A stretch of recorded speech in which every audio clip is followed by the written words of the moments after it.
안녕하십니까. 6월 주간 모의고사 해설 강의를 시작하도록 하겠습니다. 1번 공직분류에 관한 설명으로 옳지 않은 것은 1번 계급제는 직위분류제에 비해 갈등 조정이 용이하다. 일단은 계급제는 3, 4계층으로 이렇게 나눠져 있죠. 그래서 기본적으로 이렇게 돼 있는데 순환보직을 통해서 자유롭게 이동이 이루어지기 때문에 여기서 일하는 사람과 여기서 일하는 사람이 갈등을 빚는다 하더라도 이미 자신이 해봤던 업무와 관련돼 있기 때문에 상대방에 대한 이해도가 높아서 갈등 조정이 용이합니다.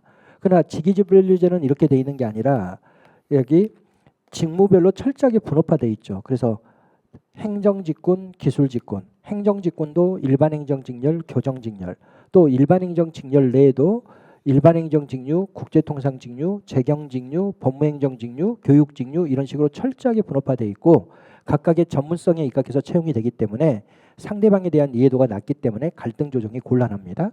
그리고 등급도 여기는 3계급 정도로만 구분이 돼 있어요. 3, 4계급으로 구분이 된다면 여기는 18등급으로 아주 철저하게 직무의 곤란도와 난이도에 따라서 세분화되어 있는 공직분류 방식이 바로 직위분류제죠. 그래서 계급제는 상대방에 대한 이해도가 높다는 점에서 직위분류제에 비해서 갈등 조정이 용이합니다. 그다음 직위분류제는 역동적이고 불확실한 상황에 유용한 공직분류제도이다. 이러면 틀리죠. 왜냐하면 아주 철저하게 세분화되어 있고 등급화되어 있기 때문에 새로운 업무가 생긴다 하더라도 누가 담당해야 할지 잘 알 수가 없습니다. 왜냐하면 기본적으로 1인이 담당해야 할 업무의 양으로 철저하게 분업화되어 있어서 역동적인 환경에서 업무가 갑자기 줄어들거나 또 새로운 업무가 생겨나거나 또는 기존 업무가 확대되거나 이런 것에 대해서 대응하기가 대단히 어려운 공직분류제도가 바로 직위분류제이기 때문에 직위분류제는 역동적이고 불확실한 상황에 적용하기 곤란한 공직분류제도입니다. 계급제는 각 계층의 구성원들이 자기 집단 이익의 옹호에 집착할 가능성이 높다. 왜 그렇죠? 계급제는 원칙적으로 신분질서에 입각해 있어요. 그래서 여기가 평민이 일하는 것이고 여기가 중인이 일하는 것이고 여기가 귀족이 일하는 것이다. 이러면 아무리 평민 중에 똑똑한 사람이라 하더라도 중인 계층에서 일하는 직위로 이동이 안 됩니다. 여기까지밖에 이동이 안 되는 거죠. 아무리 중인 중에 똑똑한 사람이라 하더라도 귀족이 담당하는 업무를 담당하지 못하고 여기에서 멈추기 때문에 이렇게 자기 계층 간에 이렇게 계층 간에 뭐다 바로 자기 집단의 이익을 옹호해 나갈 가능성이 크죠. 그러나 직위분류제는 그런 게 아니라 능력에 따라서 언제든지 승진 경쟁을 통해서 상위 계층으로 이동이 가능하기 때문에 여기는 각 계층별로 자기 이익을 추구할 가능성은 떨어지는 거죠. 그래서 계급제는 각 계층의 구성원들이 자기 집단 이익의 옹호에 집착할 가능성이 커지는 겁니다. 직위분류제는 계급제에 비해서 보수의 형평성 확보에 유리하다. 그렇죠. 철저하게 18등급으로 나눠서 직무의 곤란도와 난이도에 따라서 18등급으로 나눠서 각각의 보수 격차를 두고 있기 때문에 난이도가 높은 업무를 수행하느냐 난이도가 낮은 업무를 수행하느냐에 따라서 보수 격차가 생겨나는 거지만 계급제는 여기서 일하든 다 동일 보수예요. 동일 계급 동일 보수의 원칙을 준수하고 있는 게 계급제이기 때문에 계급제는 같은 계층이라면 난이도가 높은 업무를 수행하는 사람이라더라도 동일한 보상을 받는다는 점에서 보수의 형평성 확보가 불리하죠. 그래서 직위분류제가 계급제에 비해서 보수의 형평성 확보가 유리합니다. 그럼 여기서는 2번이 틀린 지문이고 나머지는 맞는 지문입니다. 2번 행정 가치에 대한 설명 중 가장 옳은 것은 공익에 대한 과정설은 사익을 초월한 별도의 공익이 존재하며 그럼 틀리죠. 공익 실체에서는 사익을 초월한 별도의 공익이 있다고 보는 시각인 거고 공익 과정설은 사익과 별개의 공익은 존재하지 않는다. 즉 사익의 합이 공익인데 사익을 합하는 방식은 다양한 이해관계 세력들이 대화 토론 합의를 통해서 사익이 합해지는 거고 그게 공익이라고 보는 겁니다. 그래서 사익을 초월한 별도의 공익은 존재하지 아니하며 다양한 이해관계 세력들 간의 상호작용을 통해서 도출된다고 인식한다. 뒷부분은 맞습니다. 그래서 앞부분이 틀려서 전체적으로 틀린 지문이죠. 2번 롤즈에 따르면 무지의 배열에 가려진 원초적 상태에서 롤즈는 정의론을 제시하는데 무지의 배열이라는 가정 하에서 논의합니다. 무지의 배열이라는 것은 내가 어떻게 태어날지 모른다. 이게 이제 무지의 배열이죠. 그리고 이런 무지의 배열 그리고 인간은 최소 극대화에 따른 의사결정 그리고 인간은 상호 무관심의 합리성을 추구한다는 가정을 다 충족한 상태가 바로 원초적 상태인데 바로 이런 무지의 배열이라는 가정을 전제로 하는 원초적 상태에서 합리적 인간은 최소 극대화를 추구할 것이라고 봅니다. 미니맥스가 아니라 맥시민 원칙에 따라서 의사결정할 것이다. 최악을 고려해서 최선의 대안을 선택해 나갈 것이다. 그래서 최대 극소화가 아니라 최소 극대화의 원리에 따라서 의사결정을 한다라고 가정하고 있기 때문에 2번은 틀린 지문이죠. 3번 사회적 능률성은 디목이 제시한 개념으로, 디목은 바로 통치기능설론자죠. 그리고 이 통치기능설론자인 디목이 제시한 사회적 능률성을 받아들인 것이 인간관계론입니다. 그래서 인간관계론의 등장과 함께 강조된다. 그럼 맞죠. 효과성은 투입 대비 산출의 비율을 의미하며 틀렸죠. 투입 대비 산출은 능률성이고 효과성은 목표 달성도를 의미합니다. 그리고 투입 대비 산출은 조직 내적인 개념이라면 목표 달성도는 조직 외적인 개념이에요. 조직 외부에 우리 조직이 얼마만큼 목표를 달성했는지에 초점을 두고 있기 때문에, 그래서 이건 효과성의 개념이 아니라 능률성의 개념이기 때문에 틀렸죠. 그럼 2번의 답은 3번만 옳은 지문이고 나머지는 다 틀린 지문이 되겠습니다. 3번 페로우의 기술 유형론에 대한 설명으로 옳지 않은 것은, 페로우는 기술 유형을 구분할 때 분석 가능성과 과제의 다양성을 가지고 구분합니다. 그러면 이 사람이 구분하고 있는 걸 봐보면 첫째, 과제의 다양성. 이 과제의 다양성이 있는데 이 과제의 다양성이라고 하는 것은 이거는 A의 가소 정도를 이야기해요. A가 많냐 적냐 이걸 기준으로 하는 겁니다. 그 다음 두 번째로는 분석 가능성이에요.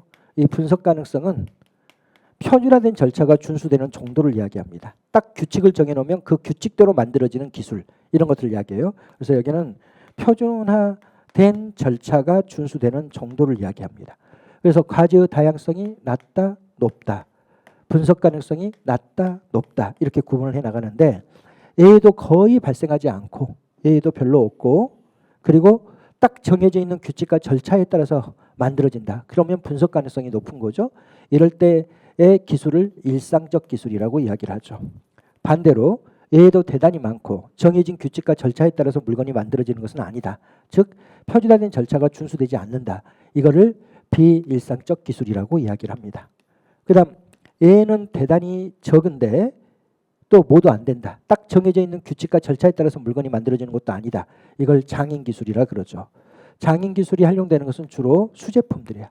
수제품은 아주 단순한 것들을 만들어내죠. 손으로 직접 만들어내는 것은. 그러니까 A는 별로 적은데 정해진 규칙과 절차에 따라서 만들어지는 게 아니라 각각의 전문가들이 자신의 예술적 감각을 통해 가지고 도자기 같은 걸 만들어내는 것이기 때문에 정해진 절차에 따라서 만들어지는 것은 아닙니다. 그 다음에 과제의 다양성은 대단히 높은데 A가 많다는 거죠. 근데 정해진 규칙과 절차에 따라서 만들어진다. 이거를 공학적 기술이라고 이야기를 하고, 이 공학적 기술은 주로 자동차 엔진 같은 것을 그 예로 보는 거죠. 그럼 이걸 전제로 우리가 문제를 풀어보면 분석 가능성과 과제의 다양성을 기준으로 기술의 유형을 분류하였다. 과제의 다양성이란 업무 처리가 표준화된 절차에 의해서 수행되는 정도를 말한다. 맞죠? 근데 이 비일상적 기술은 유기적 구조가 적합한데 근데 이게 완전한 유기적 구조는 아닙니다. 이것과 비교해 봐야 돼요. 이 일상적 기술은 이렇게 의자를 만들어내는 기술, 책상을 만들어내는 기술, 이런 것들이 일상적 기술이라면 비일상적 기술은 우주선을 만든다든지 핵무기를 만든다든지 이런 것들이 바로 이제 비일상적 기술에 속하는데, 이런 비일상적 기술은 아주 고도의 전문적인 기술의 복합체이기 때문에 일상적 기술에 비해서는 훨씬 더 분업화가 많이 돼 있어요. 복잡성이 높죠. 그 다음에 비일상적 기술은 새롭게 만들어내는 기술이기 때문에 정해진 표준화된 절차에 따라서 만들어지는 것은 아니니까 공식성은 높습니다. 그리고 각각의 전문가들에게 결정권을 다 넘겨줘야 되기 때문에 직권성도 낮습니다. 그래서 복잡성은 높고 공식성과 직권성은 낮는데, 이 복잡성이 높다는 것은 분업화가 많이 돼 있다는 것을 이야기하는 거잖아요. 이 분업화가 많이 돼 있으면 통솔 범위는 좁아지는 거죠. 통솔 범위는 낮아지는 거죠. 그럼 이걸 전제로 보면 비일상적 기술은 낮은 공식성, 낮은 직권화, 그 다음에 좁은 통솔 범위의 특성을 지니고 있는 거죠. 공학적 기술은 기본적으로 여기가 공학적 기술인데 여기 이게 중요합니다. 분석 가능성이. 분석 가능성이 낮다. 그럼 표준화된 절차가 준수되지 않는다는데, 이렇게 분석 가능성이 낮은 쪽이 유기적 구조예요. 그 다음 분석 가능성이 높은 게 뭐다? 기계적 구조예요. 그래서 일상적 기술이 가장 기계적인 구조에 적합한 거고, 그리고 공학적 기술도 대체로 기계적이다라고 표현하죠. 또 비일상적 기술이 가장 유기적 구조에 적합한 거고, 장인 기술은 대체적으로 유기적이다 이렇게 표현합니다. 그래서 분석 가능성을 기준으로 해서 표준화된 절차가 준수되면 기계적 구조가 적합한 거고, 그리고 표준화된 절차가 준수되지 않으면 유기적 구조에 적합합니다. 그래서 공학적 기술은 대체로 기계적 구조의 성격을 지니고 있는 거죠. 적합한 거죠. 이 기계적 구조가 더 적합한 거죠. 그러면 3번의 답은 3번만 틀리고 나머지는 다 맞는 지문이 됩니다.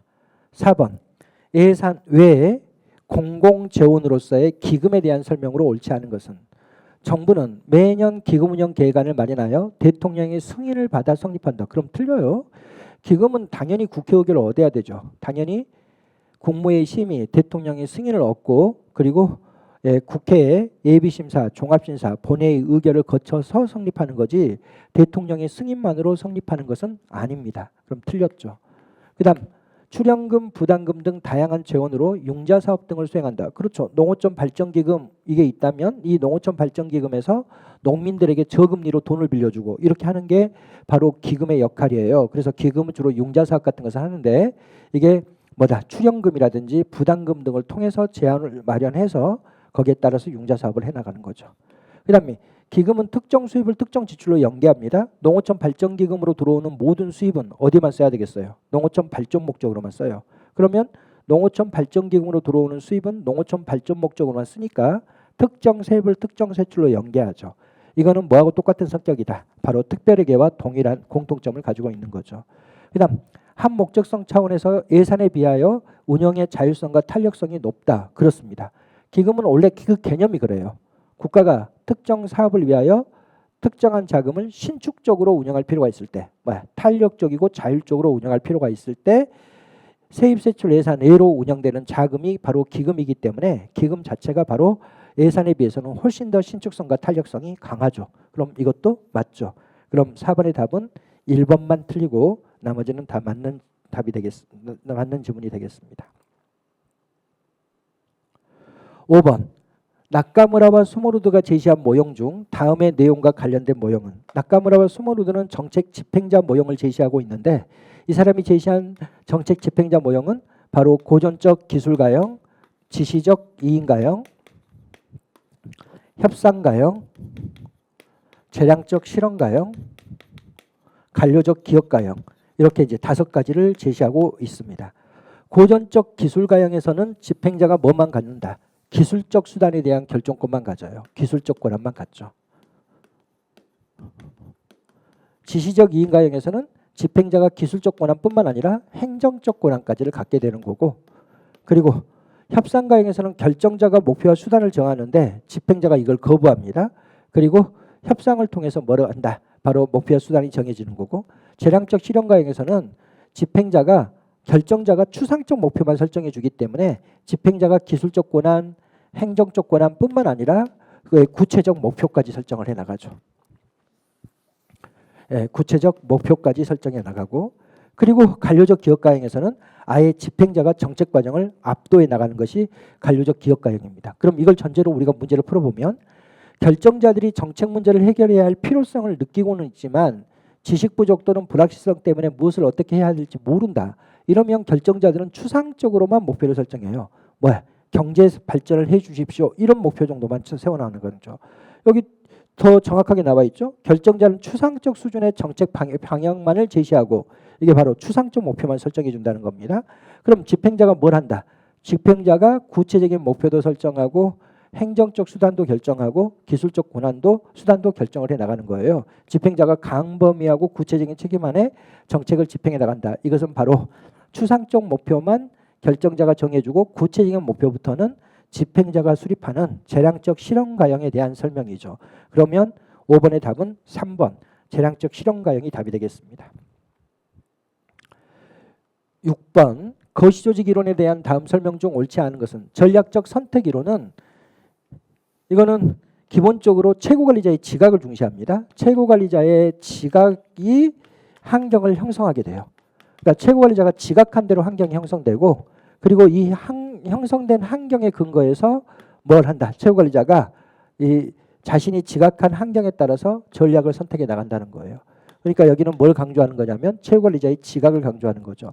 이거는 구조역 상론을 비판합니다. 구조역 상론은 상황 변수에 맞게 조직 구조를 형성해야지 효율적이라고 바라보는 이론이라면 전략적 선택 이론은 환경이 주어져 있다고 보지 않고 최고관리자 지각에 의해서 환경이 형성된다고 보고 형성된 환경에 따라서 전략을 선택한다고 보는 겁니다. 그래서 구조역 상론을 비판하고 있고, 그 다음에 조직은 반드시 효율성을 추구하는 것은 아니라고 주장합니다. 최고관리자가 알아서 결정하는 거야. 효율성을 추구할 것인지 생존을 추구할 것인지 고객에 대한 만족도를 추구할 것인지는 최고관리자가 자신의 의지에 따라서 결정을 내리는 거지 조직은 반드시 효율성을 추구한다라고 주장하는 것도 아니다. 그럼 맞습니다. 그 다음에 자원의존 이론은 희소자원, 핵심적인 희소자원을 많이 가지고 있는 조직이 뭘 개선해 나갈 수 있다. 환경을 변화시켜 나갈 수 있다는 것을 설명합니다. 여기에 나와 있는 것처럼 핵심 자원을 통제하는 조직이 다른 조직이나 집단의 변화를 가져온다고 보죠. 공동체 생태론은 여러 조직이 서로 협력관계를 형성해서 환경을 개선해 나가는 겁니다. 늘 선생님이 예를 들었던 것처럼 공동체 생태론에서는 박문각 회장님, 공단계 회장님, 해커스 회장님 이분들이 서로 경쟁만 하는 게 아니라 서로 만나가지고 협력을 해. 그래서 어떻게 하냐면 우리가 국회의원에게 로비를 해서 학원법을 개정해가지고 우리가 보조금을 지원받읍시다. 이렇게 해서 실제 박문각, 공단기, 만일 해커스가 서로 협력을 해가지고 국회에 로비를 해서 학원법을 개정해서 이 세 학원이 보조금을 지급받았다면 결국 세 학원이 서로 협력적 관계를 형성해서 법적 환경을 개선시켜 나간 거죠. 이런 걸 설명하는 것이 공동체 생태론이에요. 그래서 조직과 제도의 변화 과정을 사회문화적 규범이나 가치체계 등에 적용하려는 이론이다. 이러면 틀리죠. 이거는 뭐죠? 이거는 제도화 이론이죠. 제도화 이론은 사회학적 제도주의에 대한 거예요. 사회학적 제도주의. 어떻더라? 조직은 항상 동용화 현상을 보인다는 거예요. 뭐에? 사회문화적 환경에. 그래서 사회문화적 환경을 대단히 중시하는 이론은 바로 제도화 이론, 사회학적 제도주의가 적용되어 있는 제도화 이론인 거고, 지금 3번 설명은 제도화 이론에 대한 설명이지 공동체 생태론에 대한 설명이 아니기 때문에 틀립니다. 조직군 생태론은 조직 환경의 절대성을 강조하죠. 그래서 환경의 선택을 받은 조직은 적자 생존하게 되지만 환경의 선택을 받지 못한 조직은 자연 도태된다고 보는 이론이고, 환경의 선택을 받기 위해서는 환경과 동질적인 모습을 가져야 된다고 주장하는 이론입니다. 그러면 4번도 맞는 이론이죠. 그럼 여기서는 3번만 틀리고 나머지는 다 맞는 지문이 되겠습니다. 7번 공무원 노동조합 설립 및 운영에 관한 설명으로 옳지 않은 것은 일반직, 별정직 공무원과 일부 특정직이 누구냐면 일부 외무 공무원, 그 다음에 소방 공무원, 그 다음에 교육 공무원, 이들이 이제 특정직 공무원 중에서는 공무원 노조에 가입할 수가 있어요. 이걸 제외한 특정직 공무원들, 헌법재판소 연구관이라든지 군인, 군무원, 경찰 이런 사람들은 노조에 가입할 수 없습니다. 그러니까 특정직 공무원이라 그래서 무조건 노조에 가입할 수 있는 건 아니고 이 세 개만 특정직 공무원 중에서 노조에 가입이 가능하죠.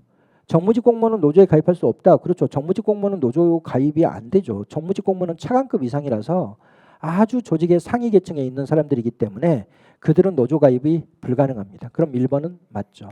2번 공무원은 임용권자의 동의를 받아 노동조합으로부터 급여를 지급받으면서 노동조합의 업무에만 종사할 수 있다. 이렇게 행정 업무는 전혀 수행하지 않고 노동조합의 업무만을 수행하는 사람을 우리가 노동조합 전임자라고 이야기하는데, 노동조합 전임자가 되기 위해서는 임용권자의 동의를 얻어야 되고, 노동조합 전임자에 대해서는 국가가 임금을 지급하는 것이 아니라 노동조합의 급여를 받아 나가는 겁니다. 맞죠? 행정부 노동조합 대표자는 보수, 복지, 임용권의 행사, 신규 공무원의 채용 기준과 절차 등에 대하여 인사혁신처장과 교섭하고 단체협약을 체결할 권한을 가진다. 노동조합의 교섭 대상에 대한 건데, 노동조합의 교섭 대상은 법에 딱 이렇게 돼 있습니다. 보수, 노동조합에 관한 사항, 그 다음에 보수, 복지, 그 밖에 근무 조건에 관한 사항, 여기에 대해서 교섭이 가능한 거지. 정부가 임용권을 행사하는 거, 그리고 신규 공무원의 채용 기준과 절차 이런 것들은 노조활동과 전혀 상관없습니다. 당연히 노조는 그 노조원들의 복리 증진을 위한 것을 목적으로 하잖아요. 근데 신규 공무원을 채용하는 거라든지 임용권을 행사하는 거라든지 이런 것에 노조가 힘을 쓸 수는 없도록 돼 있죠. 그래서 이게 들어가 있으니까 틀리죠. 행정부 노동조합 대표자는 그 노동조합에 관한 사항, 보수, 복지, 그 밖의 근무 조건에 관한 사항에 대하여 인사혁신처장과 교섭하고 단체 협약을 체결할 수 있는 겁니다. 그래서 3번 질문은 틀린 거죠. 4번 공무원은 단체 협약으로 정하거나 정부교섭 대표가 동의하는 경우 근무시간 면제 한도를 초과하지 아니하는 범위에서 보수의 선실 없이 노동조합의 유지관리 업무를 할 수 있다. 이게 이제 최근에 도입된 근무시간 면제 한도 제도입니다. 그래서 몇 시간을 근무시간을 면제해 주는 거야.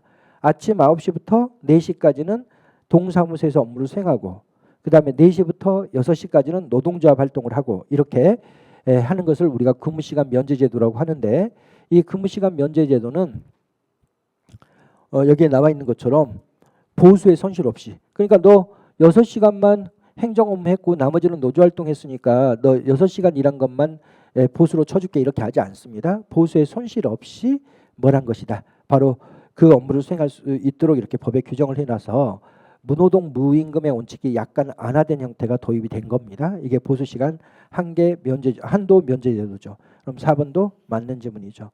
이게 최근에 도입된 거고 이것도 최근에 개정된 법령이고 이렇습니다. 3번은 전통적으로 있었던 법조문인데 중요하죠. 교섭 대상이 어디까지냐를 정확하게 알고 있어야 되겠습니다.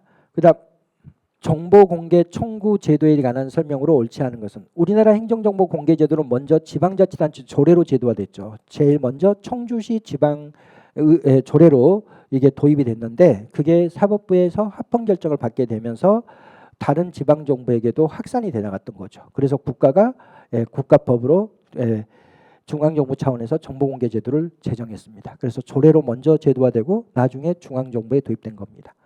국민이면 누구나 이해관계를 불문하고 공개 청구의 권리를 가지며 그렇습니다.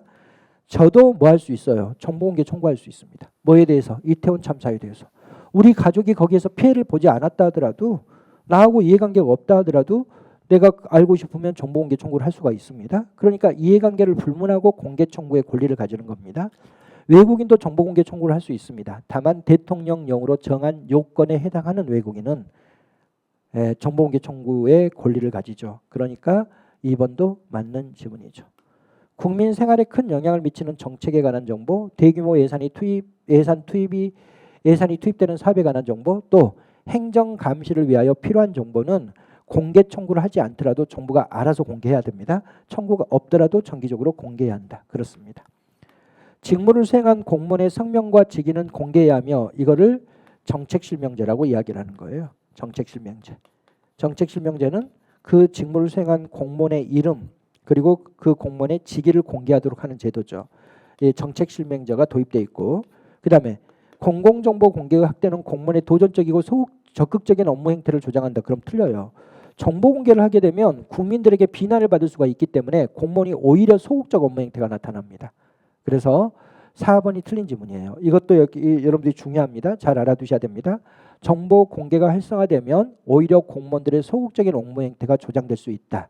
왜냐하면 비난을 받지 않기 위해서 공무원들이 능동적으로 업무를 수행하지 않고 그냥 무사한 일해 버리는 경우가 더 일반적이기 때문에 그렇습니다. 그래서 8번의 답은 4번만 틀린 지문입니다.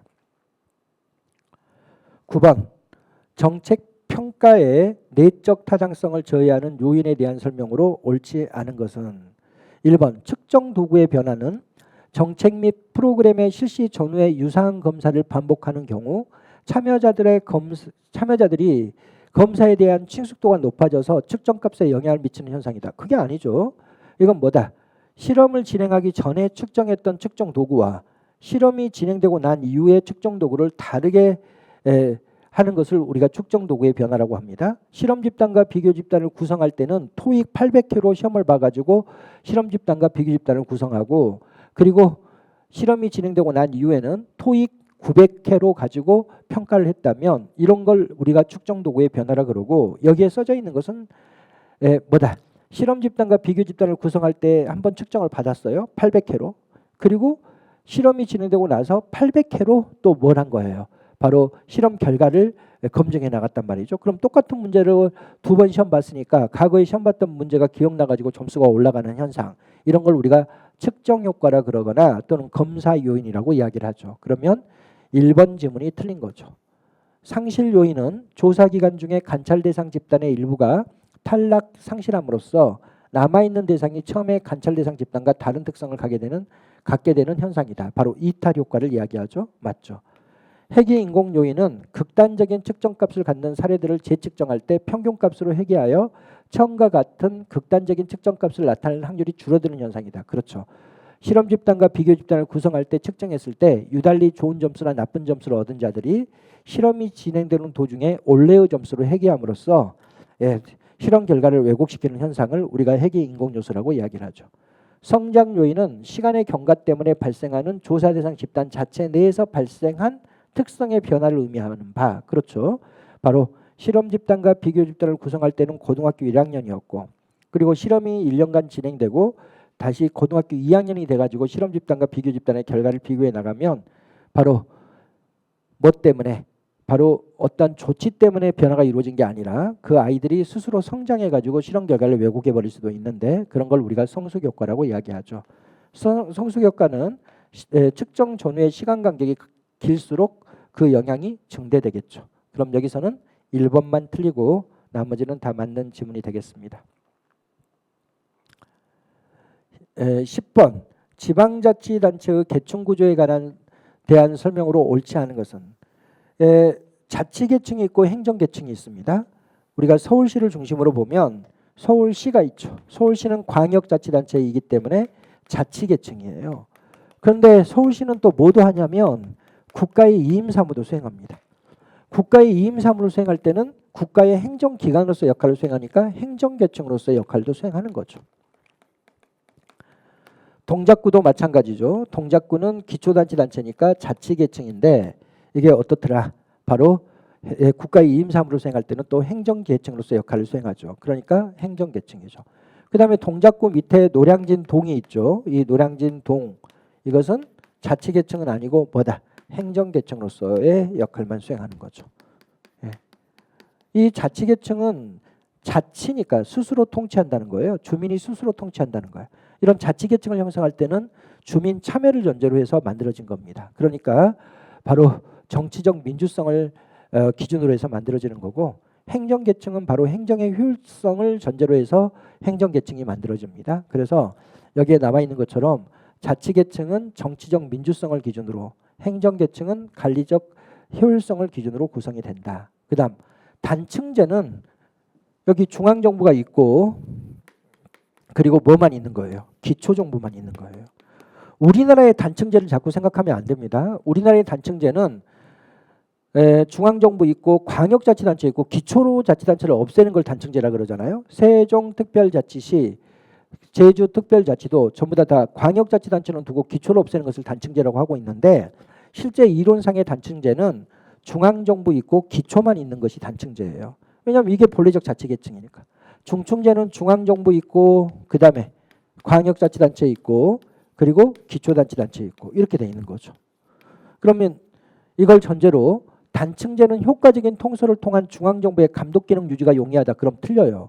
단층제는 중앙정부가 우리가 230여 개의 기초정부가 있는데 이걸 다 통솔해야 되거든요.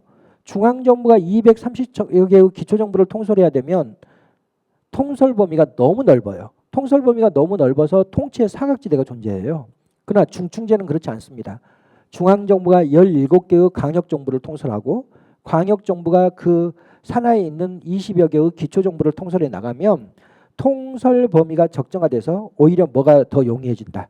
바로 통치의 사각지대가 줄어들고 국가의 감독 기능을 유지하기가 훨씬 더 용이해집니다. 그래서 단층제는 효과적인 통솔을 통한 중앙정부의 감독 기능 유지가 불리하죠. 바로 통솔 범위의 적정화가 통솔 범위가 지나치게 넓어서 그래요. 지나치게 넓어서. 그 다음에 중층제는 기초단체단체 간 대립과 갈등을 조정하기 용이하다. 그렇죠. 왜냐하면 단층제에서는 이들과 이들이 싸운다 그러면 바로 중앙정부가 개입해야 됩니다. 근데 중앙정부가 조정하지 못하게 되면 어떻게 돼요? 그 갈등은 존속되겠지. 중층제는 그렇지 않아. 이것과 이것이 싸운다 그러면 광역에서 먼저 한번 조정하고 광역이 조정하지 못하면 중앙정부가 개입하고. 그러니까 이런 계층이 다 뭐로 작용하는 거예요? 조정기제로 작용을 해요. 조정기제로. 그러니까 이중의 조정기제를 가지고 있기 때문에 훨씬 더 중충제가 지방정부 간의 갈등을 조정하기 용이합니다. 중충제는 민주주의 구현이 용이하며 자치단체 간 협력 증진이 유리하다. 왜 그래요? 자치계층이니까 그래요. 여기가 광역자치단체잖아요. 여기가 기초자치단체입니다. 중앙정부가 주민을 통제하려고 딱 들어오잖아요. 그럼 광역에서 한번 막아요. 여기는 주민들이 스스로 통치하는 영역이니까 중앙정부 개입하지 말라. 한번 막아냅니다. 근데 중앙정부가 그걸 무시하고 또 들고 들어오면 여기서 또 막아요. 여기는 주민들이 스스로 통치하는 자체의 영역이니까 중앙정부는 개입해서는 아니 된다라고 해서 이중의 방어막을 두고 있는 게 중충제이기 때문에 여러분들 그러니까 이 단어를 알고 있어야 됩니다. 지방 자치단체, 자치 스스로 통치하는 거. 자꾸 우리나라를 생각하면 안 돼. 우리나라야 뭐 지방자치단체가 별거 아니지만 이거는 원래 역사상으로 자치, 주민들이 스스로 통치하는 단체 이런 뜻이에요.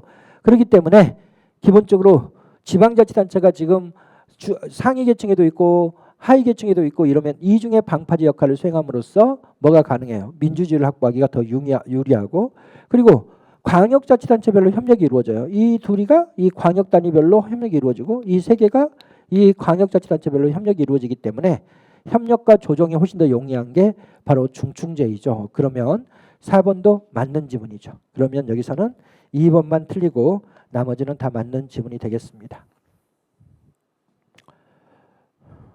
11번 다음의 내용과 관련된 민간위탁의 유형은 공공서비스에 대한 요건을 구체적으로 명시하기 곤란하거나 서비스가 기술적으로 복잡하고 불확실한 경우에 활용된다. 이걸 우리는 뭐라 그래요?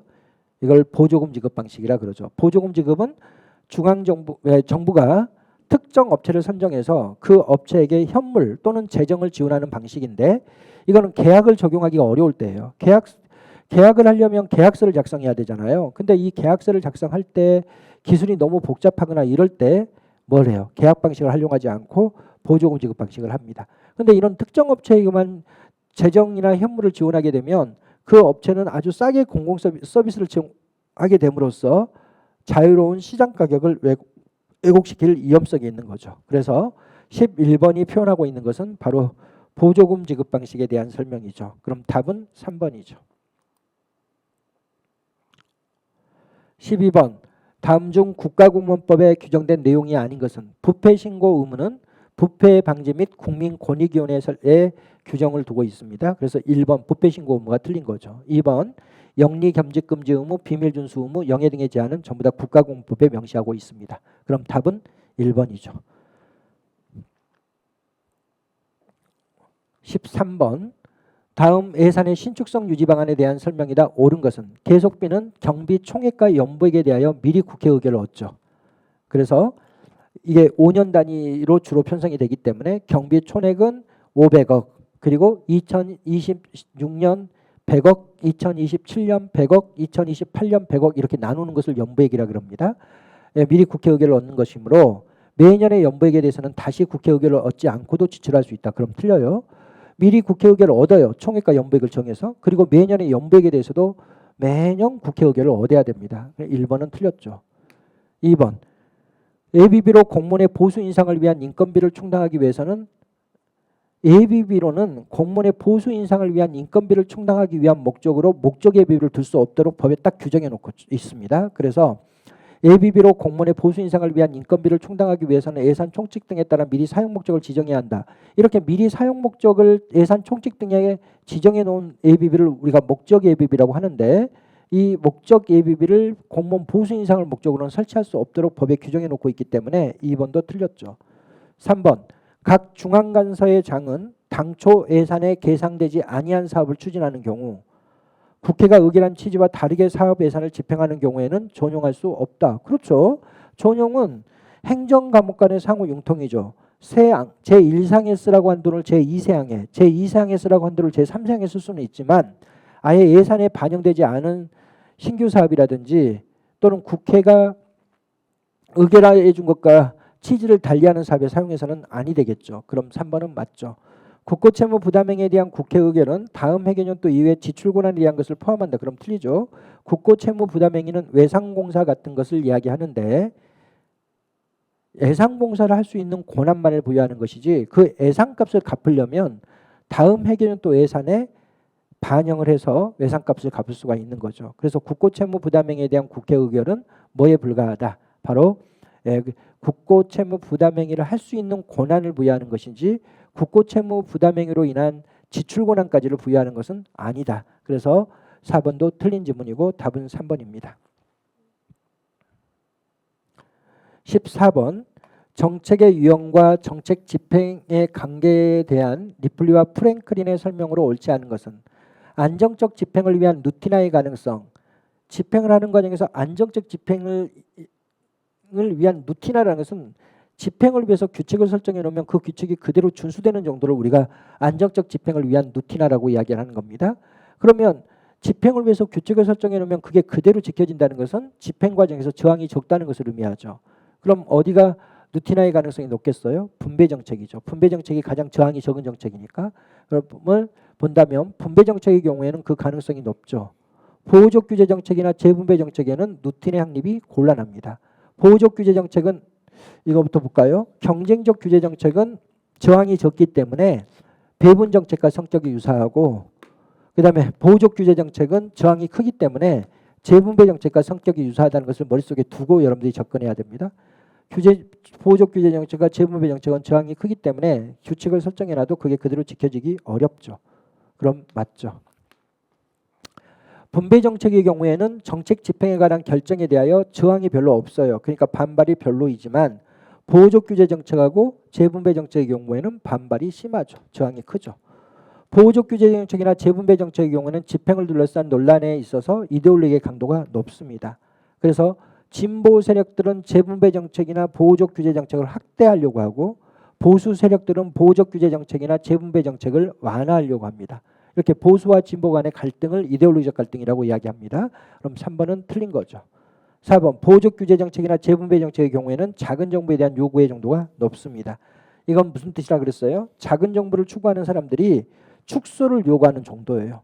작은 정부를 추구하는 사람들이 바로 보수주의자들이죠. 이 보수주의자들이 축소나 폐지를 요구하는 정도가 높은 정책이 바로 보호적 규제 정책하고 재분배 정책이에요. 그래서 여러분들이 공부할 때 이렇게 공부를 해두셔야 됩니다. 경쟁적 규제 정책은 배분 정책과 성격이 유사하고 보호적 규제 정책은 재분배 정책과 성격이 유사하다는 것을 전제로 문제를 풀어야 되겠습니다. 그럼 여기서는 3번만 틀리고 나머지는 다 맞는 지문입니다. 15번 디싱이 제시한 합리성의 유형이 아닌 것은 디싱은 합리성을 기술적 합리성, 경제적 합리성, 사회적 합리성, 정치적 합리성, 법적 합리성 이렇게 5개로 제시합니다. 그러면 2번이 틀렸죠. 절차적 합리성을 제시한 사람은 디싱이 아니라 사이먼이죠. 사이먼은 합리성을 내용적 합리성과 절차적 합리성으로 구분을 하죠. 그러면 답은 2번이 되겠습니다. 16번 지방자치단체의 사무에 대한 설명으로 옳은 것으로 묶인 것은 고유사무는 지방자치단체 존립 목적에 속하는 본래적 사무죠. 주로 학교나 도서관이나 병원 같은 걸 설치하는 거, 교통, 소방 이런 업무들이 주로 고유사무에 속합니다. 단체임 사무는 전국적 이해와 지방적 이해가 동시에 있는 사무로서 지방자치단체에 임된 사무죠. 보통 의료보호, 그 다음에 국세징수 이런 것들이 바로 이런 단체임 사무에 속하죠. 기관임 사무에 대해서는 지방자치단체 장에게 이임된 사무죠. 국가적 이해관계만 있는 사무를 국가적 이해관계만 있는 사무를 단체장에게 임한 사무고 이때 단체장은 중앙정부의 대리인 자격에 불과합니다. 그리고 번역사무라든지 선거사무라든지 가족관계 등록사무 가족관계 등록사무가 원래 호족사무예요.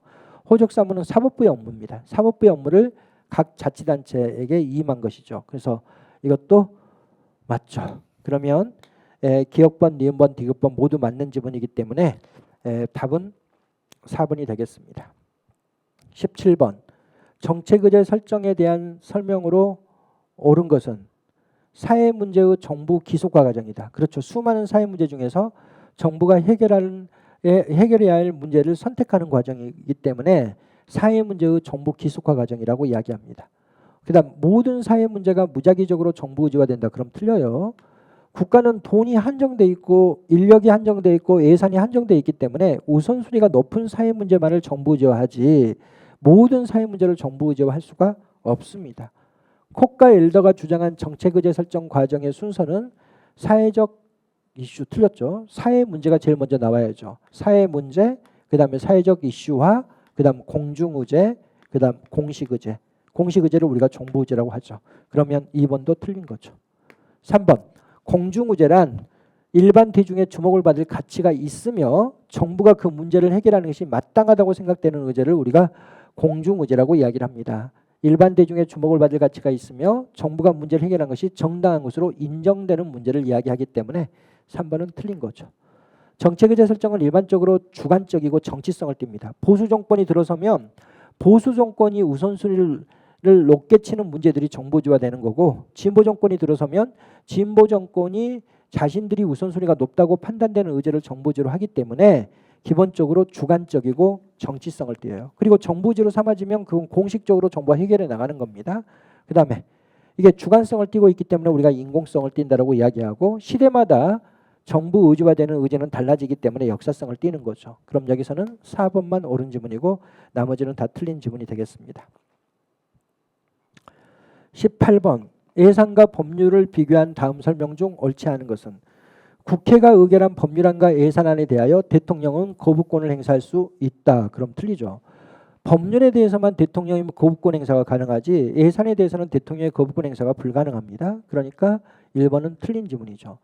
예산은 국민에게는 구속력이 없어요. 국가기관에게만 구속력이 있습니다. 즉 세출 부분에만, 세입은 국민에게 조세를 받는 부분이고 세출은 국가기관이 돈을 쓰는 측면인데, 예산은 세출, 바로 국가기관이 돈을 쓰는 측면에만 구속력을 가지고 있지만 법률은 국가기관과 국민을 모두 구속하는 양면적 구속력을 가지고 있는 거죠. 예산은 국민에게는 구속력이 없기 때문에 국민에게 공포하는 절차는 없습니다. 공포를 효력 발생 요건으로 하지 않습니다. 그러나 법률은 국민이 지켜야 되는 것이기 때문에 반드시 국민에게 알려주는 절차인 공포 과정을 갖춰야 되는 거죠. 예산은 제출 기한이 제한이 있죠. 해계년도 개시 120일 전까지 국회에 제출하라 이렇게 딱 돼 있죠. 그러나 법률은 제출 기한에 제한이 없습니다. 그러면 18번의 답은 1번이죠.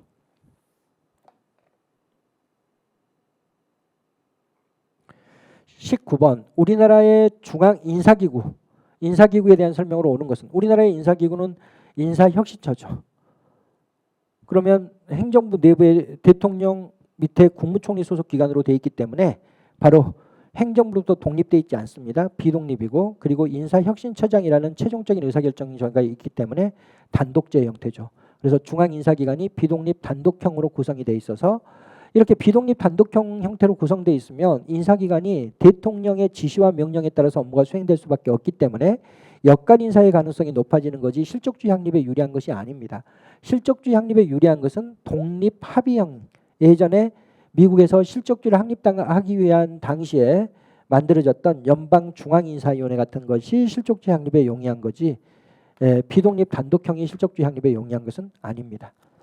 2번 행정안전부 소속 소청심사위원회는 법률로 정하는 바에 따라 경력직과 특수경력직 공무원의 소청을 심사한다. 일단은 이거부터 틀렸죠. 소청심사위원회는 행정안전부 소속이 아니라 인사혁신처 소속이고요. 그리고 소청심사위원회는 공무원의 신분보장을 위한 기구예요. 그러니까 특수경력직 공무원은 신분보장을 받지 못하는 공무원이기 때문에 특수경력직 공무원이 소청심사의 대상이 되는 건 아닙니다. 경력직 공무원 중에 일반직 공무원이 소청심사의 대상이 되는 거고, 그리고 특정직 공무원은 법률이 정하는 바에 따라 소청심사를 할 수가 있도록 되어 있습니다. 그러니까 여기 다 틀린 거예요. 인사혁신처 소속의 소청심사위원회는 법률로 정하는 바에 따라 일반직 공무원과 또 법률로 정하는 바에 따라 특정직 공무원의 소청을 심사할 수 있기 때문에 여기다 X 붙이면 안 되겠네. 바로 특수경직 공무원의 소청을 심사한다. 이게 틀린 거죠. 그 다음에 행정안전부 소속이다. 이것도 틀린 거죠. 중앙고충처리위원회의 기능은 소청심사위원회가 담당합니다. 그러니까 중앙고충처리위원회를 별도로 두지 않습니다. 소청심사위원회가 중앙고충처리위원회의 기능을 수행하죠. 고충처리에 대한 결정은 구속력이 없습니다. 그래서 이것도 틀렸죠. 지방소청심사위원회는 임용권자별로 시도별로 두며 그렇습니다. 지방직 공무원을 위한 지방소청심사위원회는 광역자치단체들만 두지 기초단체단체는 두지 않습니다. 그래서 시도별로 두고 기초단체단체는 두지 아니한다. 맞죠?